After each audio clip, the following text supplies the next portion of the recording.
Gente, a live caiu. Ela tá aí ainda?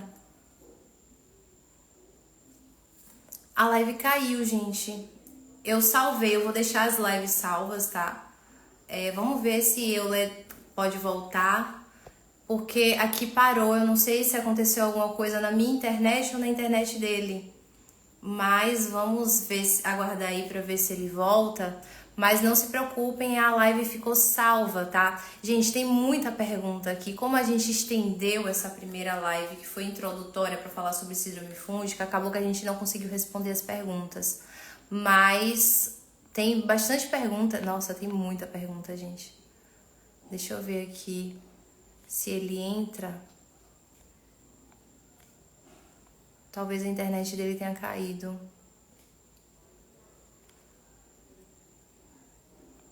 Eu achei interessante o que ele falou sobre o óleo de coco. Eu queria escutar mais, porque assim, eu sempre usei o óleo de coco, né? E ele no tratamento não coloca. Na verdade, tem muita coisa no tratamento de Euler que é bem diferente do tratamento que eu fiz com Sheila, tá? Eu não quis falar ali no momento em respeito ao profissional, né? Enfim. Mas, gente, é impressionante. Por exemplo, uma coisa que me chamou muita atenção é que no tratamento de Euler eu não posso comer grãos, tá? Mas é exatamente, Rô, é o que ele tá falando. Eu queria muito que ele voltasse aqui, porque é o que eu tô falando pra vocês, gente. Me segue aqui no Instagram, tá? Porque eu vou compartilhar o meu tratamento, mas o meu tratamento pode ser diferente do seu tratamento. Porque você tem necessidades diferentes das minhas. Então, por exemplo, quando eu fiz o tratamento com Sheila, no e-book dela, ela falava que não podia comer... Não, na verdade ela falava que eu não podia comer ovo e que eu poderia comer grãos. Então, durante todo o tratamento, eu consumi feijão sem carne, consumi grão de bico, lentilha, ervilha. Eu amo esse tipo de alimento, tá? Mas no tratamento de Euler, ele não colocou. Eu não tô consumindo. Por exemplo, outra coisa, Sheila no e-book dela falava que eu poderia consumir carnes, né? Todo tipo de carne. No tratamento que eu tô fazendo com Euler, ele me falou que eu não posso comer carne de porco. Eu tô sem comer carne de porco. Só tô comendo... pra mim também caiu antes dele falar sobre o óleo de coco. Eu acho que foi algum problema na internet dele, porque ele não voltou, gente. Mas assim, nem se preocupem, a live está salva. E com certeza eu vai voltar aqui. A gente vai fazer outras lives, até porque tem outras questões muito importantes pra gente falar, tá? E no tratamento dele, eu não tô comendo carne de porco. Durante o tratamento com Sheila, eu comi bastante carne de porco. E assim, o tratamento com Sheila, eu demorei mais ou menos uns 6 meses pra conseguir me curar, tá, gente? E eu tô sentindo que o tratamento com Euler vai ser um pouco mais... Assim, eu vou ter efeitos mais rápidos. Porque é o que eu tô falando, ele faz um tratamento voltado pra você, sabe? Eu tô doida, gente, pra fazer os meus exames de sangue, pra ele ler os meus exames. Porque não... E pensem assim, ó, eu queria muito que ele estivesse aqui, mas como ele não tá, a gente vai conversar juntos, tá?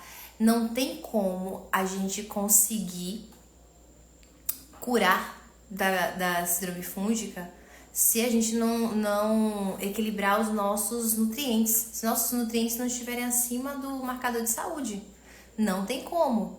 Você vai ficar escravo de se manter naquela alimentação ali sem poder dar nenhum gatilho. Porque assim, gatilhos vão acontecer, né? A gente pode consumir, por exemplo, açúcar de vez em quando.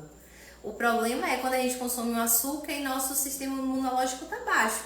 Consumiu açúcar, na hora você já tem o sintoma da candidíase de repetição. Isso aconteceu muito comigo, tá? Eu tô com candidíase, eu tinha candidíase de repetição, então eu passava a pomada, né? Melhorava.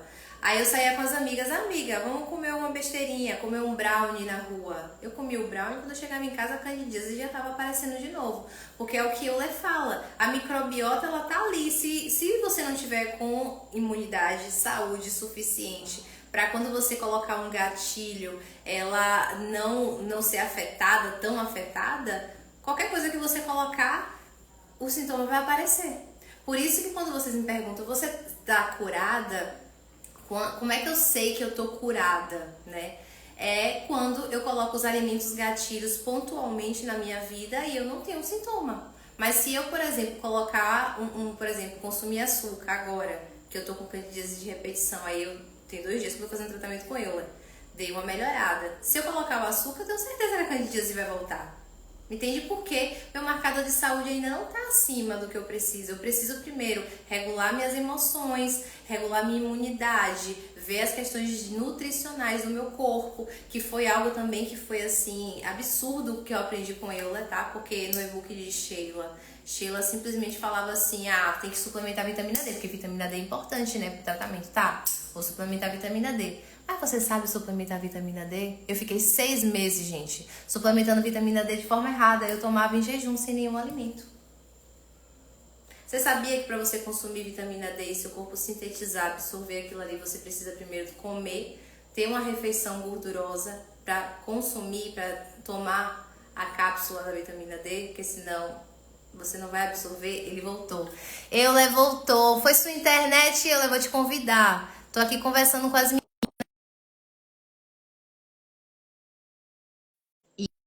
E eu tô conversando com as meninas aqui sobre algumas questões, inclusive que eu aprendi com você. Então, gente, eu quero muito trazer Euler aqui com frequência, tá? Porque ele pode trazer muitas informações importantes. E, por exemplo, como consumir a vitamina D, eu aprendi com ele, tá? Não foi com Sheila, não foi com outra pessoa, não. Eu não era paciente dele e ele me ensinou como consumir vitamina D, como é que, por exemplo, você sabe, eu tô falando com elas, eu até a questão de suplementação, entrei aqui nesse assunto, porque assim, quando eu fiz o outro tratamento, a nutricionista falava assim, tem que consumir vitamina D, tem que consumir óleo de orégano, que é o Vital Inib que eu tomo até hoje, tem que consumir própolis, tá? Mas como é que eu vou consumir? Quando eu fiz o tratamento pela primeira vez, ela falava, toma sei lá, 15, 20 gotas por dia. Aí eu escutei ela falando 3 vezes por dia. Eu falei, opa, que diferença é essa? Um fala um, outro fala 3. Eu falei, não, vou no 3. Então, assim, meu tratamento foi muito assim, eu aprendi muita coisa com ele. Eu tava falando, eu para elas, que antes de te conhecer, eu tava consumindo a vitamina D errado. Eu consumi a vitamina D em jejum. Como é que pode isso, gente? Vitamina D, aí você aí que tá me escutando, vai e compra, não, minha vitamina D tá baixa, eu preciso consumir vitamina D, tá? Aí começa a tomar errado, o seu corpo não vai sintetizar. E você tá achando, não, mas eu tô fazendo, não tô tomando suplemento de vitamina D, por que minha vitamina D não aumenta? A importância de você ter um profissional que te auxilie. Eu aprendi a suplementar vitamina D com ela. Porque antes disso eu tava suplementando em jejum. Acordava, esqueci de tomar minha vitamina D. Peraí, vou pegar aqui. Puf, tomava. Como é que o corpo vai reagir, gente? Não reage. Para vocês entenderem a importância, a nutrição vai muito além do que simplesmente você ouve o outro falando, tem que tomar isso aí, toma. Tá, mas como? Como é que você vai fazer isso? É, é isso mesmo, Luísa. A gente não tem que só suplementar por suplementar. A gente tem que saber como, por quê, para quem suplementar, né? E isso perpassa muito pelas questões dos próprios suplementos de ação antifúngica, né? A gente tem uma limitação grande no mercado de óleos de orégano ou de coco encapsulados em cápsulas gastroresistentes. Porque eu não quero que esses óleos sejam liberados no estômago. Eu quero a ação desses óleos no intestino, que é onde estão esses fungos, né? Então, por isso a importância de usar em cápsulas gastroresistentes.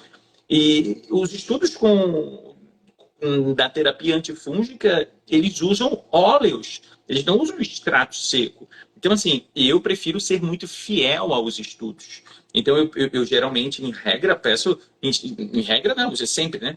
Regra. Óleos em cápsulas gastroresistentes. Na cidade da pessoa não tem, acabou no fornecedor, beleza.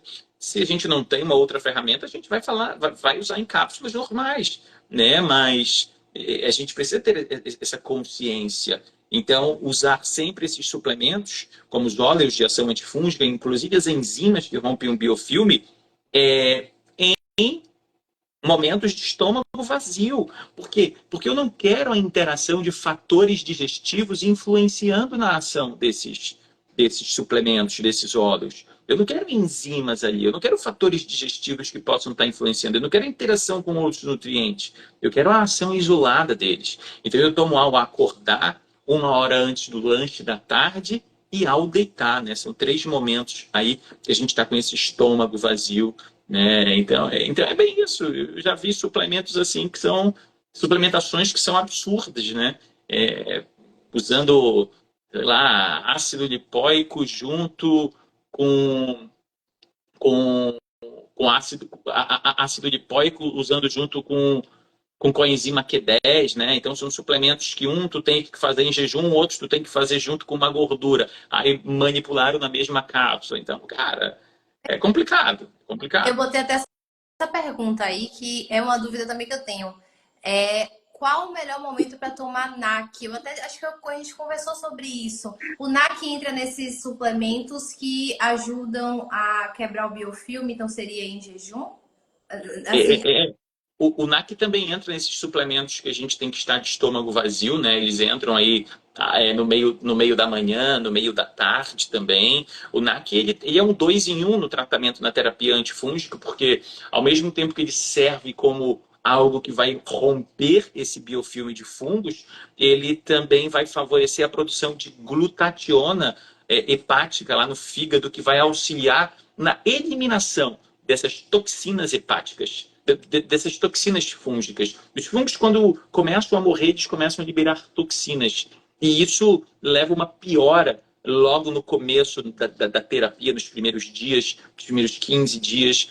Isso pode acontecer. É uma chamada de reação de Ares-Herxheimer, né? E isso tudo está amplificado se essa pessoa não tem suporte hepático para fazer essa eliminação dessas toxinas de forma adequada. E aí o carvão ativado e o NAC são muito interessantes. Eu particularmente prefiro o NAC, porque ele é um 2 em 1. Ele tem ação de ruptura do biofilme e tem a ação também de dar esse suporte hepático para o paciente. perfeito. Nossa, eu não sabia disso. Muito bom saber, Lê. Nossa, ó, tem algumas perguntas aqui, gente. Deixa eu ver aqui. Olha só essa daqui, interessante. Reposição hormonal atrapalha no tratamento da síndrome fúngica?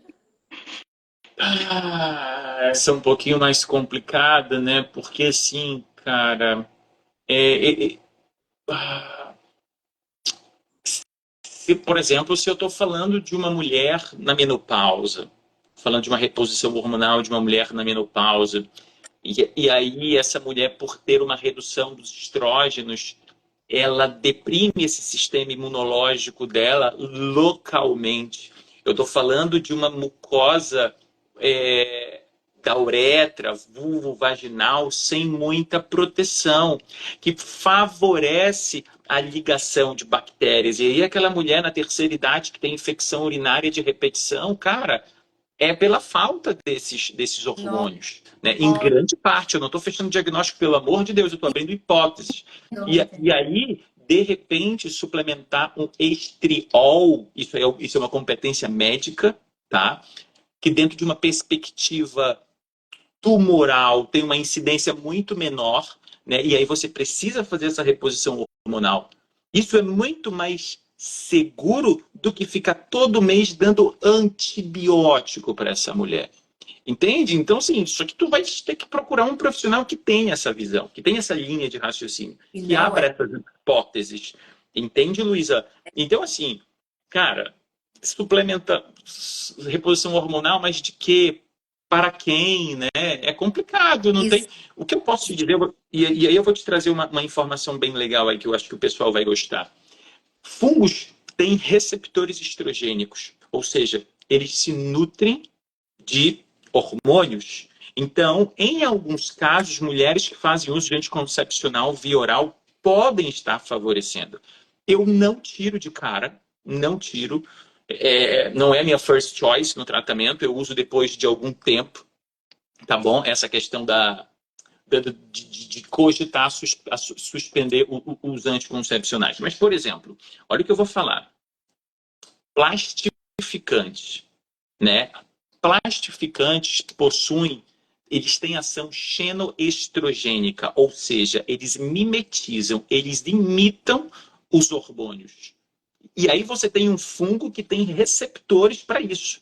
O que eu quero dizer é que quando tu consome xenoestrógenos naquele cafezinho todos os dias num copinho de plástico, ou tu esquenta a tua comida numa embalagem plástica no micro-ondas, tu estás consumindo xenoestrógenos ali. E isso está influenciando no tratamento. Agora, olha o que eu vou falar. Muita atenção. O que gera a doença é um somatório de ações ruins. O que enche o copo da doença é um somatório de ações ruins. Daqui para cá, tu tem deficiência de selênio, daqui para cá tu tá cheio de deficiência de zinco, daqui para cá de deficiência de vitamina D, daqui para cá teus genes são horríveis, tu não dorme bem, tu vive estressada e aí todos os dias tu consome os xenoestrógenos. Gota d'água fez o copo transbordar. Então entenda que eu não estou falando que tomar no copo de plástico é o determinante. O paciente precisa ter a consciência de que é uma série de ações boas que ele tem que fazer que vão fazer esvaziar esse copo. Nunca apontar o dedo para algo e dizer isso faz mal. É a mesma coisa que a air fryer. A mesma coisa. Entende? Depois a gente pode falar de air fryer aí. Mas isso é uma consciência muito importante, Luizão, que todo mundo deveria ter. Nossa, essa questão do anticoncepcional, isso me pegou muito, eu, porque eu, antes de descobrir a síndrome fúngica, muitos anos atrás, eu decidi por conta própria parar o anticoncepcional, porque eu percebia que o anticoncepcional me fazia muito mal, por N motivos.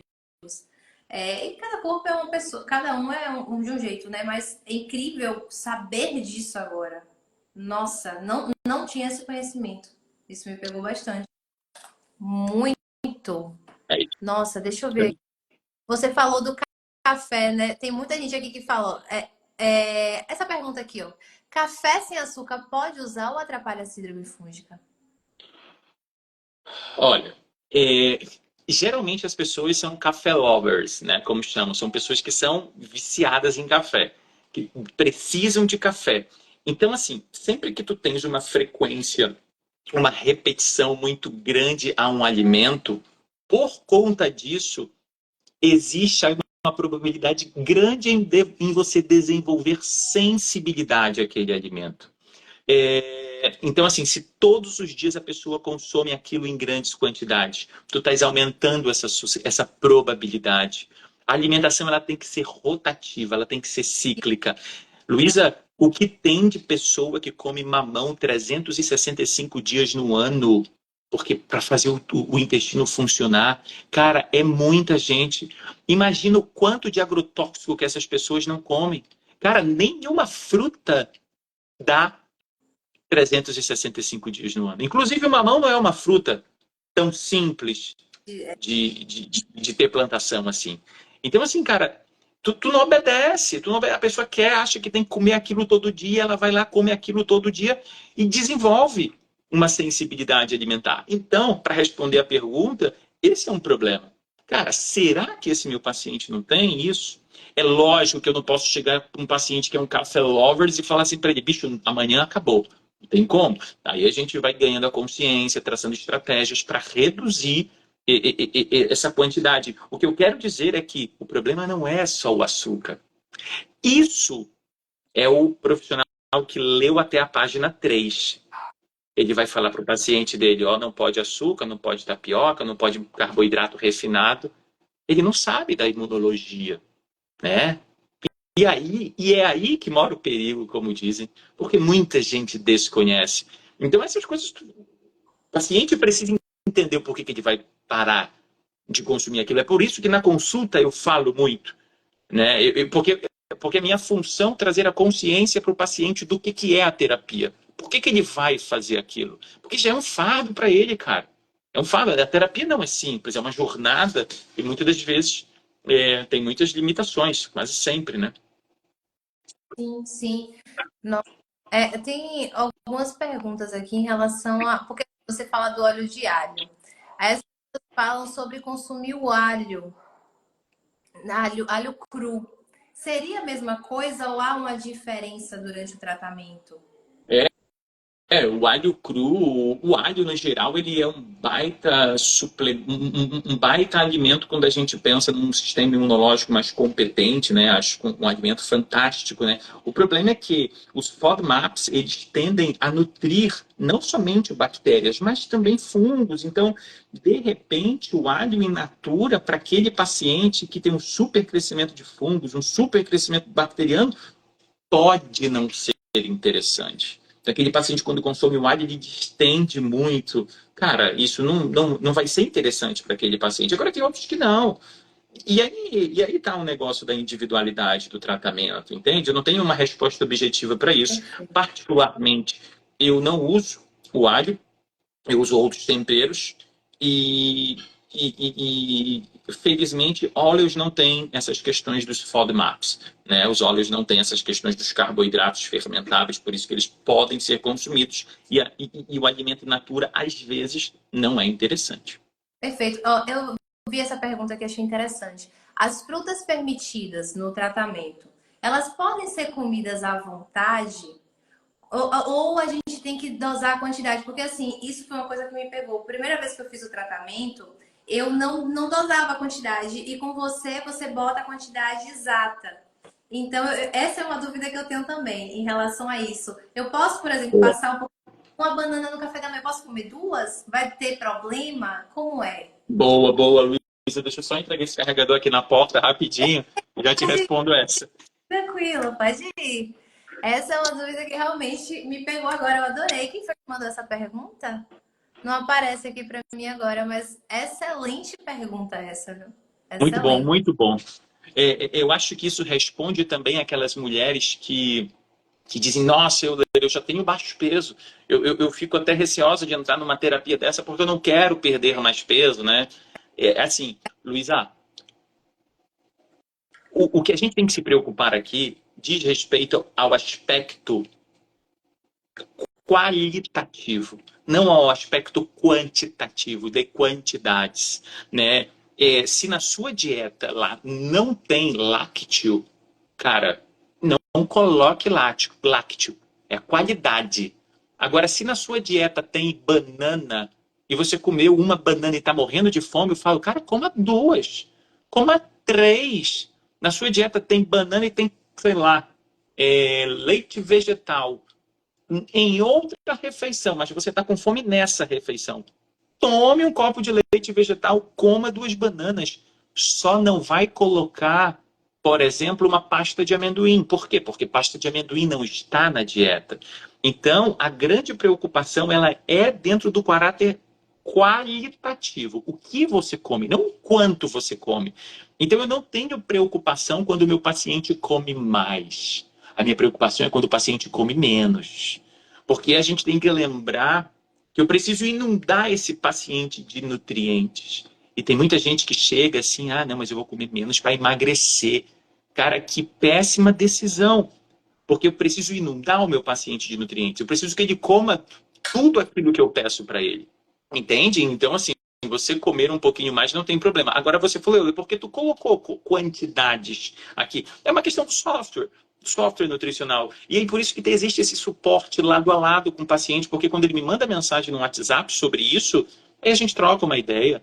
Às vezes a gente faz videochamada, chamada de check-in, que pacientes que usam o plano premium, eles conseguem ligar para mim 2 vezes por semana, depois da consulta, chamada de vídeo. Ah, vamos aqui para uma chamada de vídeo, vamos conversar um pouco. Às vezes o paciente quer ver o profissional, né?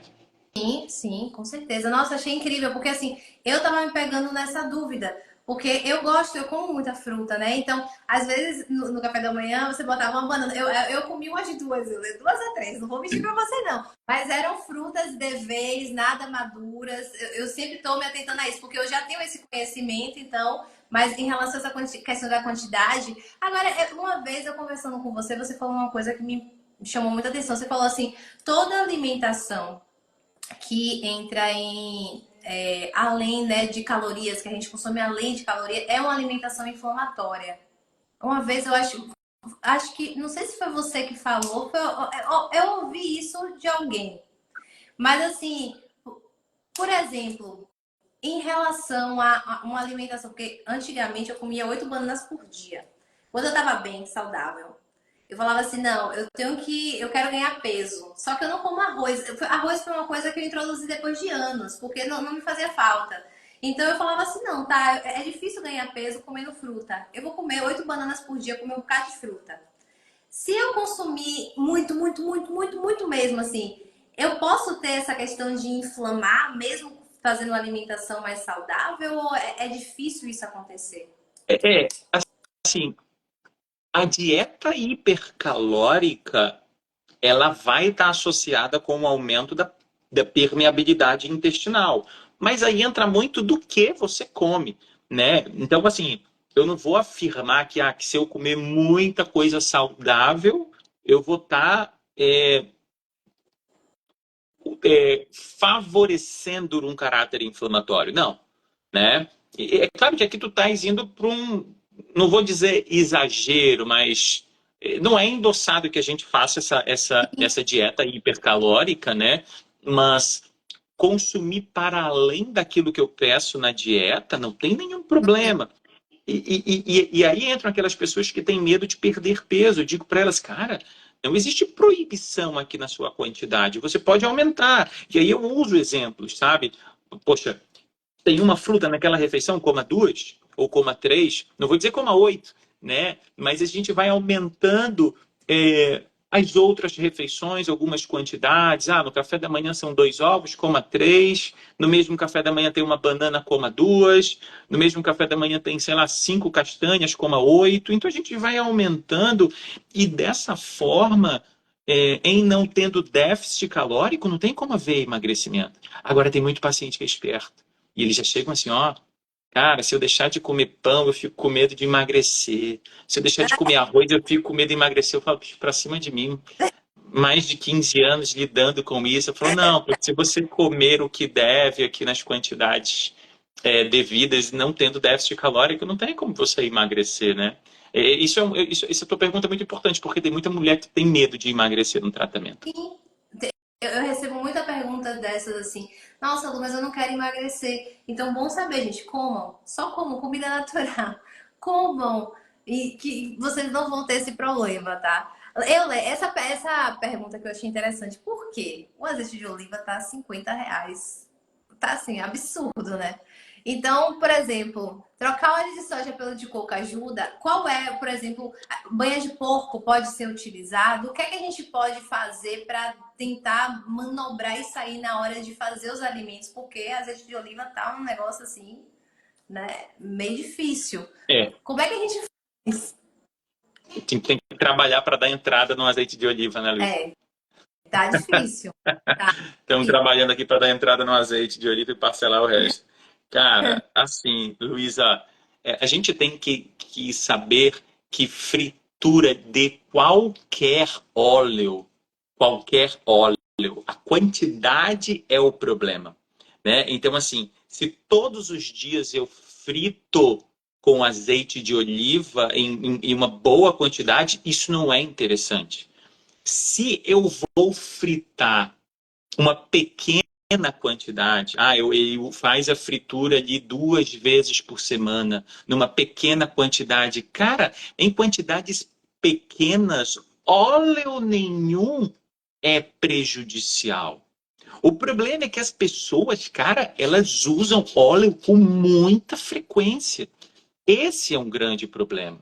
E aí, quando a nossa live caiu há pouco, eu estava falando de pessoas que têm o gene ApoE4 mais expressado, né, que favorecem aquelas manifestações de gorduras saturadas, todos os prejuízos das gorduras saturadas. E aí a gente coloca esses óleos em geral, inclusive o óleo de coco, né? Inclusive a banha de porco. E mais a questão da banha de porco, Luísa, a gente tem que saber que as toxinas elas se depositam nas gorduras do nosso corpo, do corpo do porco.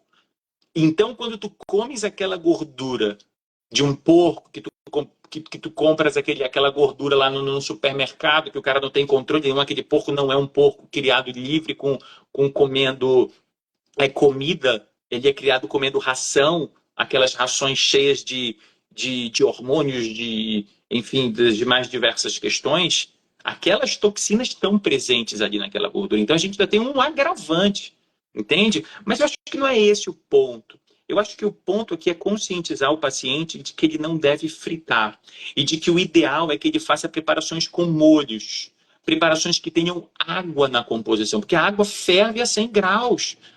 Acima disso, a temperatura não vai subir. Ela vai subir um pouco. Ela vai ficar ali em 100 graus. O ponto de fumaça, que é aquilo que é o prejudicial, ele acontece em temperaturas muito altas. Entende? Então, quando tu faz uma fritura e tu leva esse alimento para o ponto de fumaça, tu degrada aquela gordura, aquilo é o prejudicial.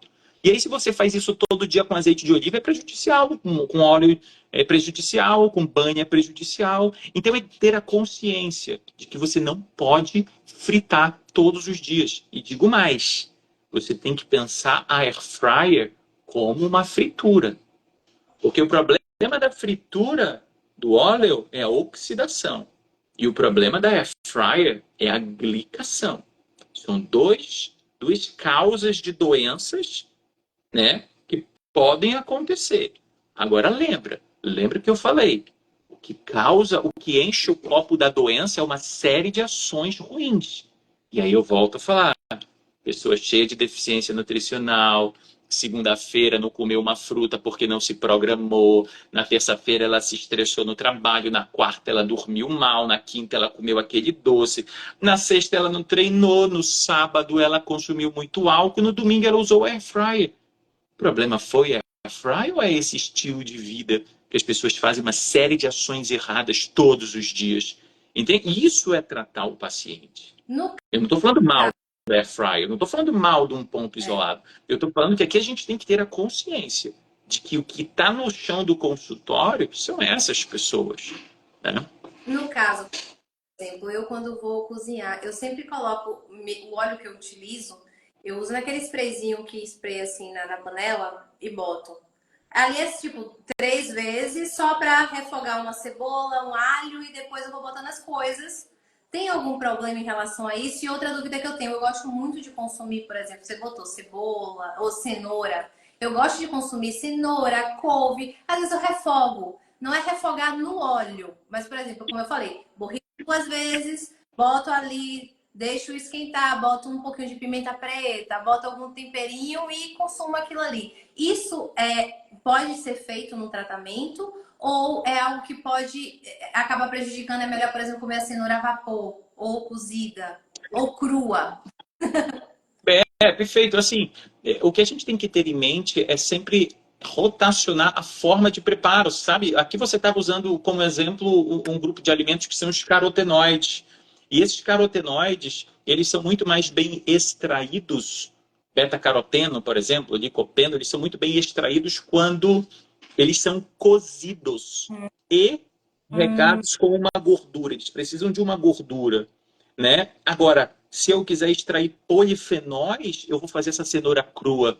Entende? Então eu não vou fazer...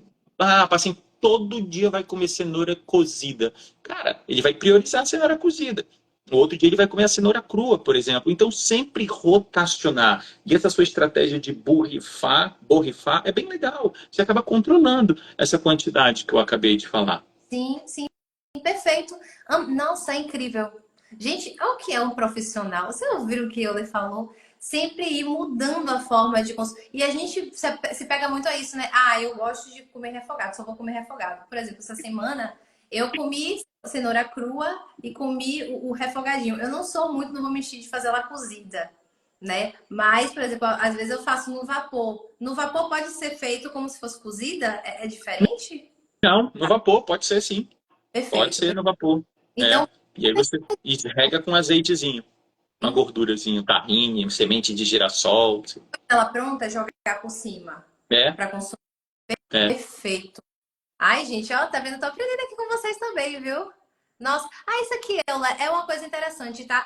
Ó, gente, eu vou liberar a Eula, pelo amor de Deus, porque já são 8h40, tá? Porque senão a gente vai ficar aqui até 10 horas da noite. Senão a gente vai fazer todas as lives hoje já, e não pode, né? Tem que guardar para os próximos episódios. Porque como você muita muita coisa. Não tem como exaurir. Foi o que eu te falei, não tem como exaurir isso em uma live de jeito nenhum. Ó, qual a melhor atividade física para quem tem síndrome fúngica? Quando eu fiz a primeira vez, me disseram que eu não poderia fazer atividade física de impacto intenso, né? Que tipo, eu não podia forçar muito o meu corpo, porque o corpo estava ali se regenerando. Então, eu achei essa pergunta pertinente para a gente conversar sobre isso. Qual seria a melhor atividade para fazer para quem tem síndrome fúngica? Por exemplo, uma pessoa sedentária. Seria o Beleza. melhor momento de começar a fazer atividade física ou será que é melhor esperar fazer algo mais leve? Ah, ó, eu achei legal essa pergunta da Merces. Daqui a pouco a gente responde ela bem rapidinho. Tá. Mas essa questão da atividade física é aquilo que você falou. Eu não estimulo que você vá levar o seu corpo num limite além do que ele está acostumado, né? Você vai além daquele limite. Então, assim, cara, não é tempo de você pensar em fazer um treino de sobrecarga. Então, você é acostumado a agachar ali com 15 quilos de cada lado. E aí, não, agora eu vou entrar para um treinamento de super hipertrofia e vou colocar 25 quilos de cada lado. Ou vou começar a treinar para uma maratona. Nem corro ali 3 quilômetros na esteira, não, agora eu vou correr meia maratona. Né? Porque é tempo de nós direcionarmos energia para reconstituir esse tubo digestivo que está hiperpermeável. Para a gente reconstituir essa mucosa vaginal que está sensível. Isso tudo demanda energia e nutrientes. Complexo B, magnésio e ferro são essenciais para isso. Vitamina D e vitamina A também.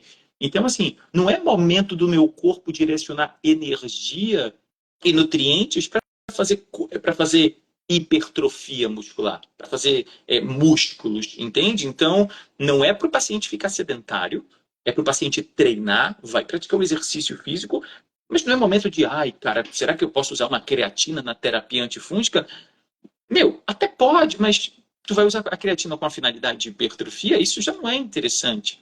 E como a resolução da síndrome fúngica é algo que pode ser complexo, eu prefiro pecar pelo excesso. Eu prefiro tomar todos esses cuidados com o meu paciente. Perfeito. Isso foi pra mim, porque eu tava tomando creatina, tá, gente? Mas assim, eu já tinha um hábito antes. Ouvi agora, já vou deixar pra lá. Deixa pra lá. É, é. Não é o Ó, momento. Pode é, responder a pergunta. Luísa, essa pergunta da Mercedes é bem bacana, eu vou tentar falar ela bem rapidinho. Ela pergunta se tapioca pode na síndrome fúngica. Quando eu Bem, resolvi o meu caso, Mercedes, de pitiríase versicolor, que era a manifestação fúngica em mim mais predominante, o meu ponto fraco é pele, eu consumia tapioca, umas 2 vezes por semana. Mas eu consumia essa tapioca, por exemplo, depois de um treino, era o meu café da manhã. Eu ia treinar em jejum, voltava e consumia tapioca. E eu sempre treinei muito bem. Né? À noite, às vezes, eu fazia algum cardiozinho. Então, o meu corpo usava aquilo, ele tinha finalidade para aquilo, para nutrir as minhas células. O que acontece em regra? Pessoas que têm baixa massa muscular, que treinam malmente, 3 vezes por semana, né? Que enrolam. Então, assim, o teu corpo não vai usar aquele carboidrato da tapioca para essa regeneração muscular. isso. Aquilo vai acabar sobrando e ficando disponível para esses fungos. Então, assim, eu vou falar para quem que não pode comer tapioca na síndrome fúngica? Eu vou falar para minha paciente, sei lá, halterofilista que está com síndrome fúngica, ou eu vou falar para aquela pessoa média ali da população, que é a média, né? Que treina 3, 4 vezes por semana, tem preocupação com o trabalho, com o filho, não tem lá aquela massa muscular toda. Entende? Essa não pode. De repente, se eu falar com a outra pessoa, com a halterofilista, para ela já possa. Entendeu? Não vou halterofilista, não, que eu estou exagerando. Eu usei, nem sou halterofilista, né? E resolvi o meu problema. Beleza? Sim. Então com quem eu estou falando? Por exemplo, a pipoca. Eu amo pipoca. Mas eu sei que pipoca milho não pode, por causa da questão do nível de contaminação. Entraria nessa questão também do carboidrato ou seria diferente? Seria diferente porque a pipoca, o milho, ela não é um alimento que somente vai nutrir o fungo, como é a tapioca. Ela, além de nutrir o fungo, ela pode conter toxinas fúngicas que vão influenciar de forma direta no crescimento de fungos. Entende? É como se fosse. É como alguém me perguntou recentemente, cuscuz ou tapioca no tratamento da síndrome fúngica, né? E aí eu disse para ela, cara, se você for essa pessoa X que eu acabei de inventar agora, que treina muito, a tapioca você pode. Agora, o cuscuz não é interessante porque ali tu vais encontrar toxinas fúngicas, ali tu podes encontrar até fungos, né, que vão favorecer diretamente esse crescimento de fungos, independente se vai nutrir ou não os fungos já existentes. Perfeito. Entende? É como se tu estivesse colocando mais e não nutrindo somente os que já existem. Perfeito, perfeito. Nossa. Ó, tem essa pergunta aqui que falou: tomando probiótico, porém começou a estufar o abdômen, o corrimento aumentou. Isso pode acontecer, Euler? Ou pode ser uma questão, enfim, de mau uso, enfim. Pode acontecer, não. Assim, eu nem indico probióticos no início do tratamento. Isso é um grande erro, tá? Isso pode favorecer um quadro de obstipação. Fungos e bactérias interagem de forma negativa em sua maioria. Isso pode agravar uma obstipação, agravar esses sintomas da distensão abdominal. Então, os probióticos eles entram muito na segunda etapa do tratamento. A partir do momento que você já reduziu a carga fúngica, e vai colocar mais bactérias, exatamente para recolonizar aquele cólon e evitar esse supercrescimento de fungos. Esse é o momento adequado, ideal. Se a mulher usou os probióticos nessa segunda etapa e teve essa percepção, suspende. Entendi. Suspende o uso, continua sem o probiótico, depois de uns 15 dias, tenta de novo. E o termo é esse, tenta de novo. Cara, é um mundo o sistema intestinal. O intestino é um mundo de coisas. Você tem que ir tateando o paciente. Não Sim, é essa de, aplicou, deu certo. perfeito. Essa vai ser a última pergunta, eu juro, de Chegou, hoje. chegou o Mas, meu iFood. ó, eu tenho essa dúvida, tá? Não em relação somente a temperar a comida com cebola e alho. Porque ela pergunta: temperar comida com cebola e alho prejudica a dieta, mesmo colocando cúrcuma, pimenta? O que acontece comigo, Eula? Eu sou uma pessoa que eu amo temperar minhas comidas.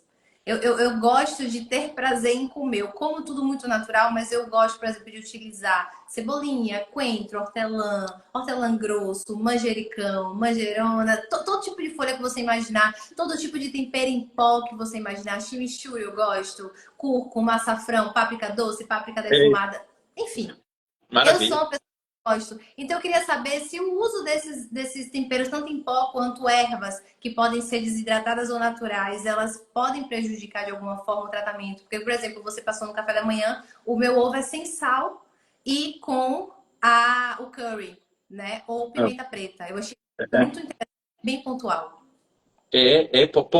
Pode. A gente precisa usar em abundância, sabe? Eu quero usar ervas, especiarias, temperos em abundância. Eu vejo muito colega de profissão dizendo: mas se você não quiser tomar num shot, usar a cúrcuma num shot, por exemplo, você pode colocar em cima do arroz.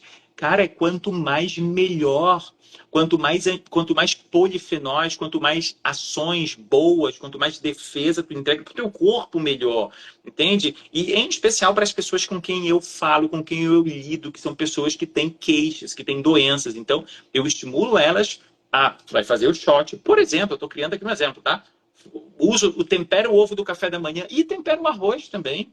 Por que não? Por que não encher de especiarias e ervas? Isso é ótimo. Então, é ótimo, posso usar à vontade, sem medo de ser feliz. Eu só me preocupo em não ter glutamato monossódico. Quando tem caldo quinol, alguma coisa, epa, não quero. Agora, se é natural, eu jogo pra dentro. Então, não tem problema nenhum, né?